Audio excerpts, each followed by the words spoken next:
Hey there, in this video I'm going to show you how we can work on a sketch for our Grant Haffner road trip landscape.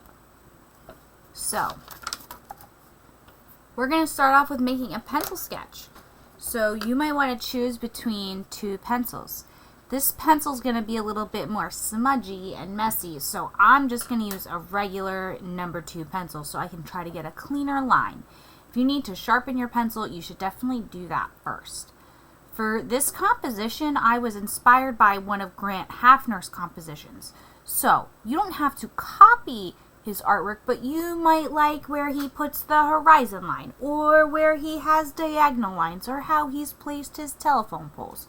So you might want to use inspiration from his artwork, or you can just use your own imagination.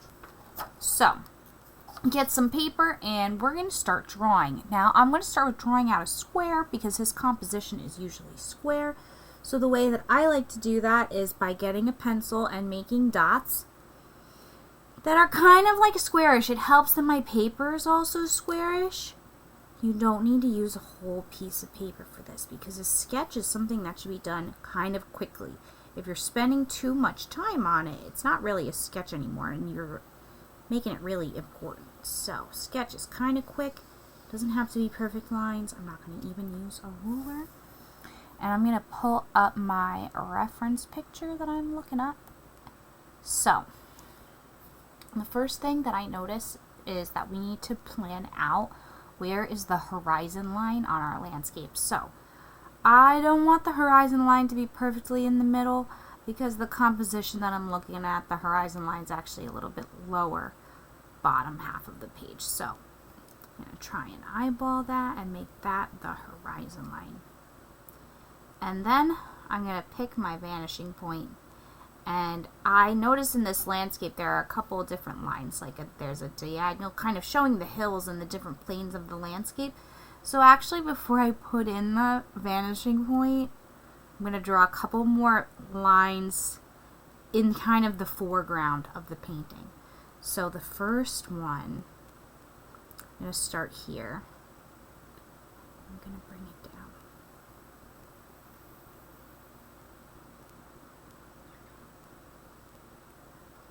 Then I kind of notice a little bit lower. There's another one. Like this. But I'm going to say it goes all the way across. Yeah. Okay, that looks good.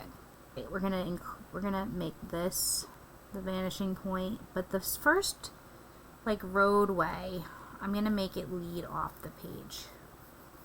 Your roadway doesn't have to look just like mine, but this is how I want to break up my space so that I have different areas to color in, different sections. So I'm going to have the line go off the page, even though this is where I've decided that my vanishing point is, and that's totally okay. Then I'm going to have this other section. This roadway kind of goes to nowhere, but I'm going to have a section come this way. And then from there, I'm going to have it swoop to the corner. And then from this way, I'm going to have this one swoop almost to the corner. Alright, so really what I'm trying to do is break up the ground into different planes and sections. Now I've got some different lines on the ground here for you. Your lines don't have to look just like mine, but if you'd like to add some more lines in there to help break up the space, what our goal is to make it seem like everything's kind of going in towards that vanishing point. So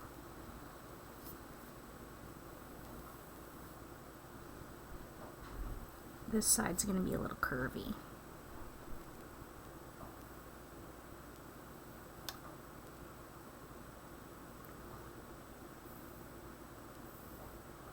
And then I'm just going to break it up with some more lines.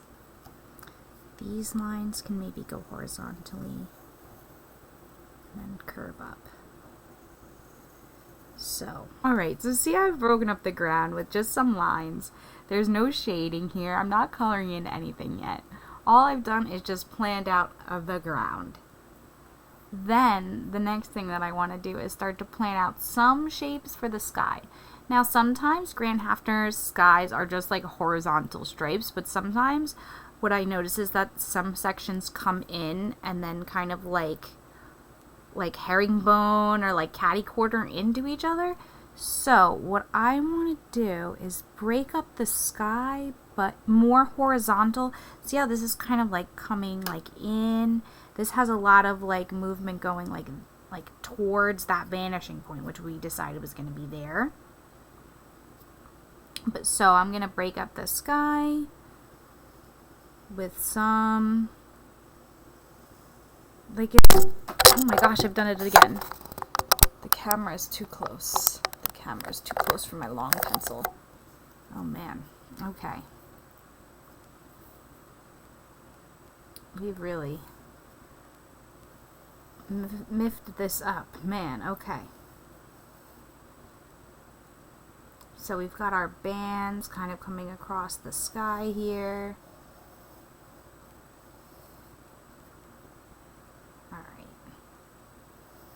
So now I've got some general like shapes that I can color in. This is just a simple plan for the landscape. The last thing that I want to do now that I've done the ground and the sky is plan in where I want to put in the utility poles. So now remember, the utility poles, you can use a reference picture or you can make them up, but for the most part, anything that's near the foreground, near the viewer in this artwork, right? This telephone pole that I'm going to put in here is going to be the closest one, and it's going to be really big. It's going to go like this in a big T, right? And then at the top of that T there's like a little V, and then 3 lines that just go up off the page. 1, 2, 3. That's lines coming off the top telephone pole. They're just going off the page. I thought that was really cool about this reference image that I was using, was that these telephone poles went off of the composition at the very top, really bringing the viewer into the vanishing point. Then I'm going to draw another one of the telephone poles, but I want to draw it closer to the vanishing point. I'm going to make it smaller, but I'm going to try to make it look like it's really far away. So I'm going to draw it about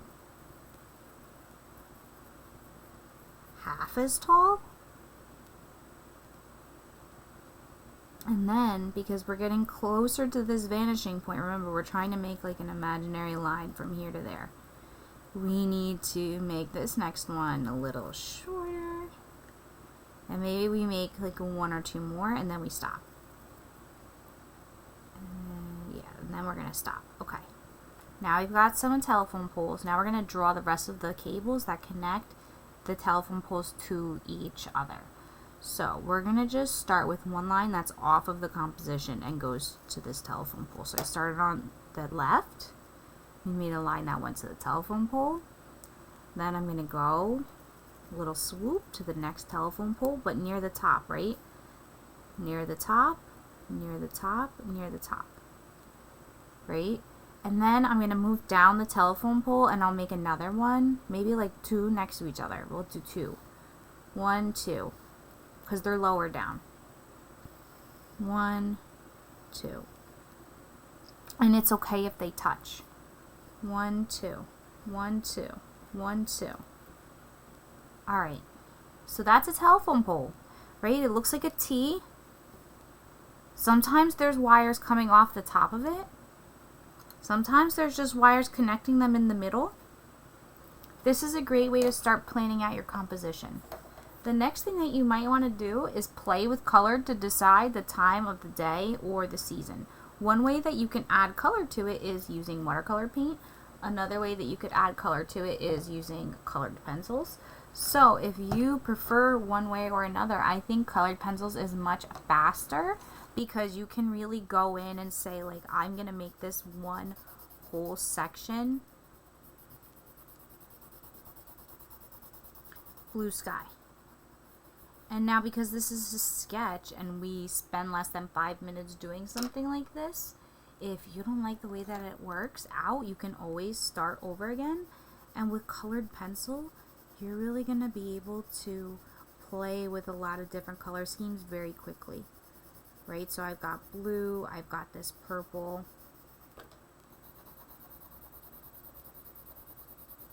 Instead of using black for telephone poles, maybe you want to try to use a really dark color like a purple or a blue, or even maybe like, oh, that is actually a true black, but maybe even a green one. So for this, I'm going to just use the blue, and I'm going to go over my telephone poles before I lose them, because that's an important detail that I don't want to lose. And with colored pencil, they tend to blend a little bit kind of easily right over. So I'm going to do my sketch all with colored pencil so that I can plan out how I want to actually do my painting.